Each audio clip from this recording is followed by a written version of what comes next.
Islam Makhachev, please save us. Makhachev, please save us. Don't let Ian Garry be champ. Please save us, Islam Makhachev. Don't let Ian Garry be champ. Save us, Makhachev. Islam Makhachev, please save us. Please save us. But I'm talking. Let's get into it. Now, if you live under a rock, you don't know what's going on in the UFC. At UFC 331, Islam Makhachev is defending his welterweight title against Ian Garry.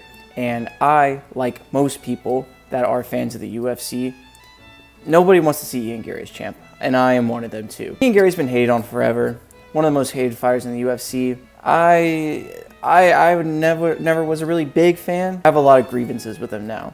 And I feel like mine are a little bit different and very similar also to some people. Mine are a little bit different, not the normal ones, like the C-U-C-K word. I don't know how YouTube feels about that word. And, you know, his wife and everything like that. I really don't care. You know, be good at MMA. Show me something interesting in MMA. That's what I care about. But I don't really care about that stuff. It's more of some other things, but I'm going to talk about these grievances in this video. It all starts with one guy. I can't even say his name without getting a little emotional. I miss him. I miss him dearly, and I hope he comes back soon. But it starts with Ian Garry's fight against Shavkat Rakhmonov. You know, I feel as though when Ian Garry really fought Shavkat Rakhmonov, I feel like it was a better point in all of our lives. But that being said, it starts with his fight against Shavkat Rakhmonov. Why is that? Well, Ian Garry does something that at the time was insane. It was like a career-defining moment for him. He could either elevate his career to the point he wanted to be, where he'll be next for the title shot and prove that he's the best in the division, or he gets his first loss and his career could change forever. But he does something that is absolutely crazy. He stepped up on, I believe it was 2 weeks' notice to fight Shavkat Rakhmonov. Now, I know Shavkat's been gone forever at this point, but if you remember, Shavkat Rakhmonov is 17 or 18, 19-0, something like that. And at the point, he had like 9 submissions, 9 finishes. He finished every single one of his wins, 0 losses, most dangerous guy in the division. And Ian Garry stepped up on 2 weeks' notice and gave him a run for his money. I mean, I don't remember the scorecards, to be totally honest, but it was super, super close. Shavkat won the fight, but people were like, man, Ian Garry's actually like that. He's actually really, really, really good. And the fact that he stepped up, not to save the card, but he saved one of these banger fights. We get to watch Shavkat, who, you know, at the time was a 1 fight a year kind of fighter. He stepped up and gave him a genuine run for his money. Ian could have won that, probably, with a full camp. And he almost submitted him, too. He was, like, this close. But that being said, what happened immediately after is something that was very shocking. Ian got a lot of respect. Ian Garry got a lot of love, something he never got before when he was in the UFC. He was very humble in his post-fight talk. He said, you know, he was very impressed with himself. He was this close, but he knows his level. He knows he can be the best. And he got a lot of love. People are like, Ian's like that. Ian's super dangerous. After this loss, his very next fight does something insane as well. He goes up 2 weeks, 3 weeks notice and beats Carlos Prates 4 rounds to 1. I mean, through 4 rounds, he beat Prates bad, and the IQ was just insane in that fight as well. I'm using this word insane a lot, but I'm trying to stress that at this point, what he was doing was unreal. It was really crazy. You know, 2 weeks to fight Shavkat, 2 weeks to fight Prates. Prates wasn't like what he is now, but Prates was a dangerous up-and-comer that I don't think anybody would really want to step up on 2 weeks and fight unless you were an unranked guy. He does something that I'm not a fan of. I hated this. He gets on the mic and says, I'm next for the title shot. And he basically like somehow I still don't understand how this worked to this day. He self-proclaimed that he's the backup fighter for JDM and Bilal. It's something I just don't understand. He literally got on the mic and said, I'm next for the title shot. I will be the backup fighter. And then somehow he just became the backup fighter. He self-proclaimed himself a backup fighter and just got into it somehow. I don't even know, but that's besides the point. To defend this, he needs to go out to the media. He needs to go out to everybody. Why am I next to the title shot? I stepped up on 2 weeks' notice and I fought Shavkat Rakhmonov. I know that wasn't a very good Irish accent, terrible Irish accent, but this was his whole thing. He's milking a loss, unlike anything I've ever seen. I've never seen across any sport football, soccer, tennis, baseball, basketball, it doesn't matter. I've never seen someone milk a loss this hard, and it became downright embarrassing. This was step number one for me. I'm like, what the hell is this guy doing? Why do you deserve a title shot, Ian? I lost to Shavkat, but he didn't finish me. He didn't finish me. Give me the life-changing money. Give me a title shot. Are we dead ass? Are we serious, bro? Now, he, like I said, did something very impressive and beat Carlos Prates. Carlos Prates was ranked like 12th or 13th. I don't even know if Carlos Prates had a ranked win at that point. If it did, it was probably, Neil Magny or something like that. No disrespect to Neil Magny, of course. What are we talking about?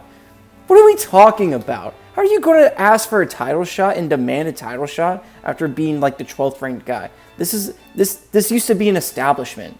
This used to have some standards to it. Where's the standard? There was no standard. So the milking of the loss. Oh my God. I'm getting queasy thinking about it. I'm getting nauseous.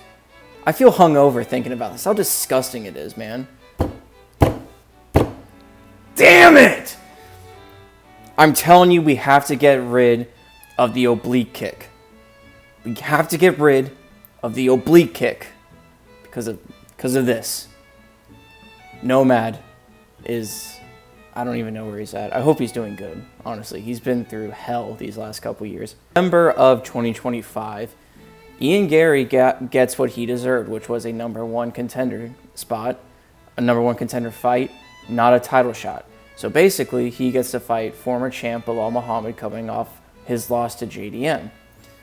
And Ian Garry, again, because he's really good, destroys Bilal. There was no debate about it. I mean, Bilal could not get close to Ian at all. I mean, the IQ was showing again. Bilal could not use his wrestling one bit. Ian Garry destroyed him. Now, this is where, I would never say, oh, I want to fight Ian Garry, because Ian Garry would, off me in 30 seconds. But this is where I'm referencing that video.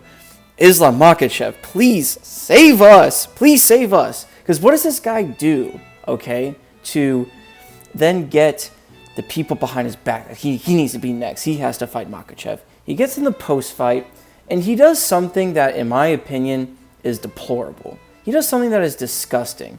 Now, I understand we're in the fight business. You have to sell. But this is just something where it's just like, you didn't have to do this.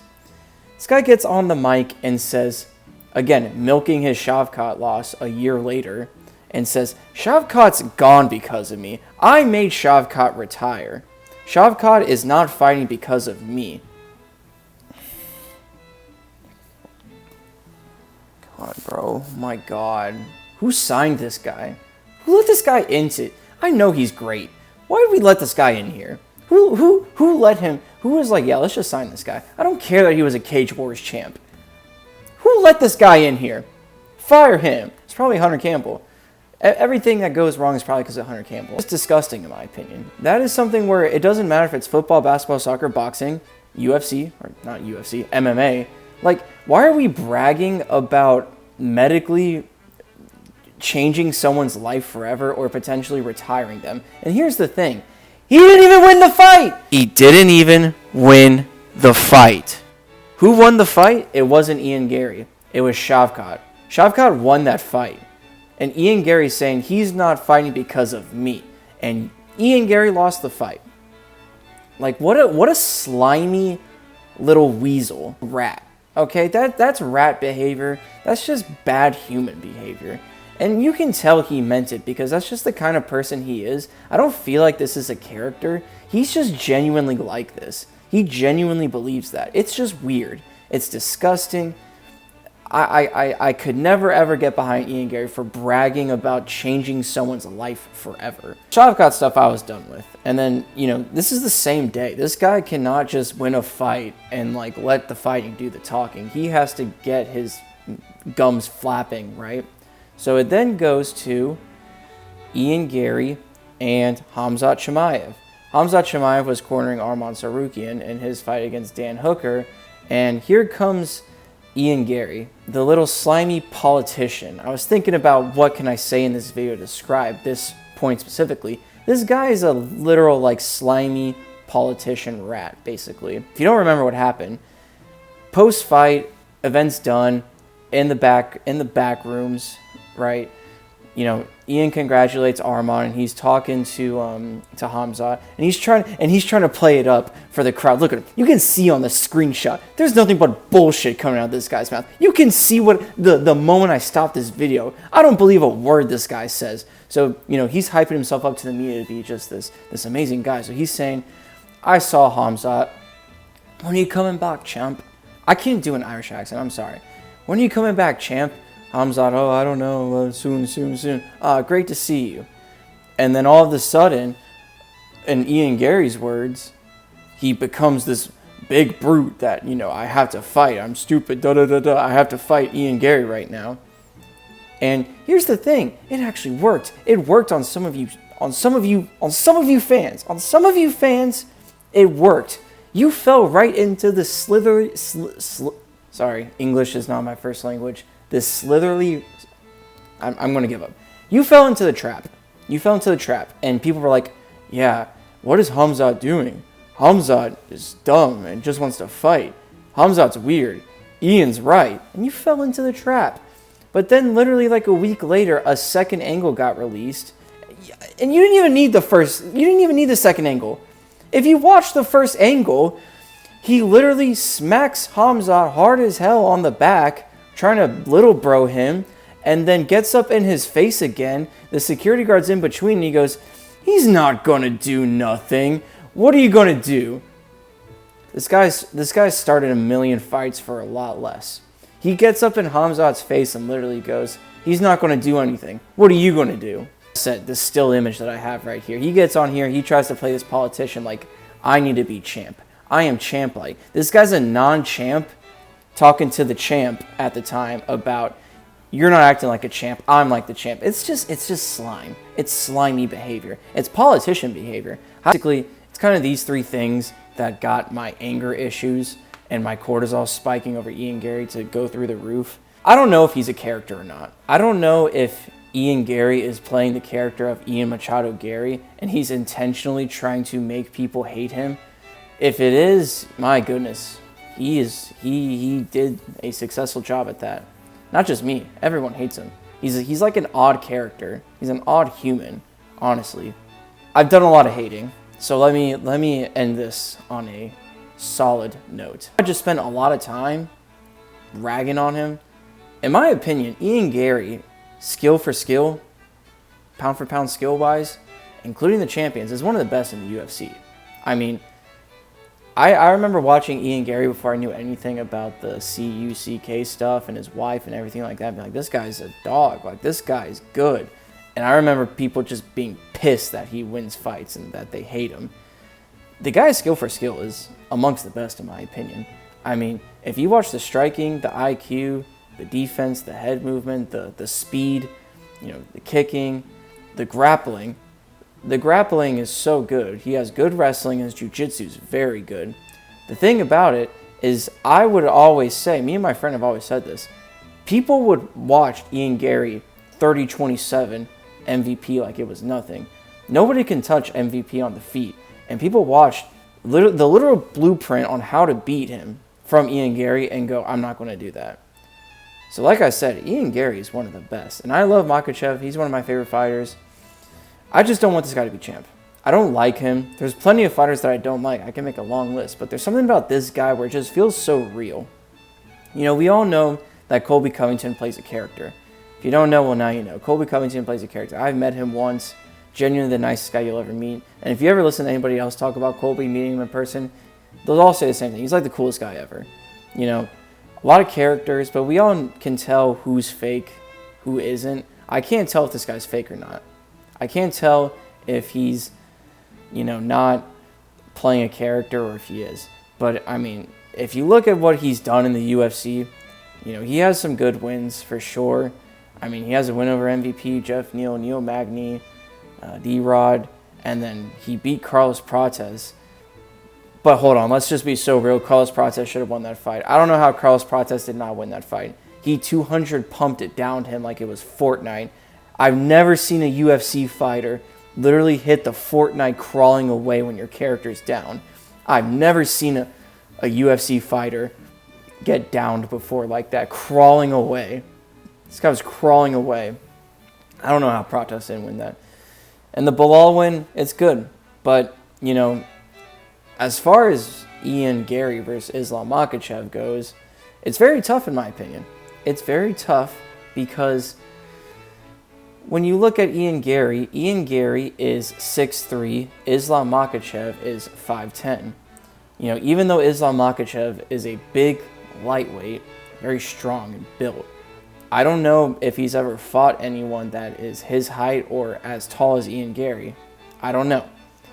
But the thing about it, though, is I know there's some fighters out there that they like to punch equal or they like to punch down. Some like to punch up.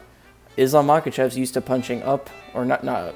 He's used to punching level or down because he's just a big guy. He's a big lightweight.